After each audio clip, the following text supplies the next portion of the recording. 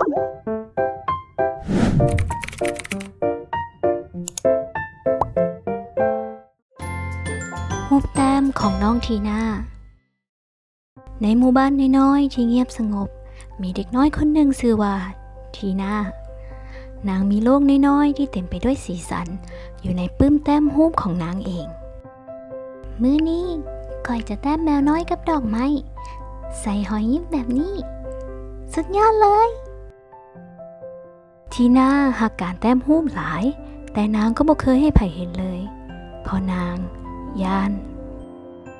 ถ้ามีไผบอกว่ามันบ่งามก้อยคงจะเสียใจหลายแล้ววันหนึ่งโรงเรียนของทีน่าก็มีประกาศพิเศษนักเรียนทั้งหลายโรงเรียนเฮาจะมีประกวดแต้มรูปหัวข้อสิ่งที่เฮ็ดให้ค่อยมีความสุขทีน่าลังเลว่าจะส่งดีหรือบ่ถ้ามีคนบ่มักเดจะเป็นแนวใดแต่โชคดีที่ทีน่ามีคนสำคัญอยู่ข้างๆเสมอนั่นคือแม่ของนางลูกยังว่าจำเป็นต้องเก่งที่สุดก็ได้ลองทำจัดตั้งเจียงใจได้กล้าก็เก่งหลายแล้วก็ได้ลูกจะลองเบิง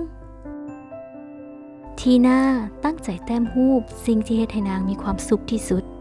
นั่นก็คือสวนหลังบ้านของครอบครัวนางบอนนี้คือต้นไม้ใหญ่บอนนั้นคือแมวแล้วบอนนี้คือค่อยกับพ่อและแม่วันประกวดมาฮอดแล้วรูปของทีน่าอยู่ถึงกระดานใหญ่พร้อมกับรูปของหมู่เพื่อนที่อยู่ด้านข้างว้าวรูปของค่อยก็อยู่บอนนี้คือกันถึงจะบ่ได้รางวัลแต่ทีน่าก็ได้รับบางสิ่งที่สำคัญกว่ารูปแต้มของทีน่าเฮ็ดให้ครูยิ้มได้เห็นแล้วอบอุ่นหลาย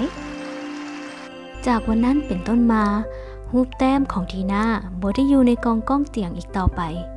นางกล้าที่จะฝันและกล้าที่จะลงมือเฮ็ดถ้าเฮาบ่ลองเฮาก็บ่มีวันฮู้ว่าเฮาเฮ็ดได้ถึงจะบ่ได้รางวัลแต่ถ้าเฮากล้าเฮ็ดนั่นก็คือชัยชนะของใจแล้ว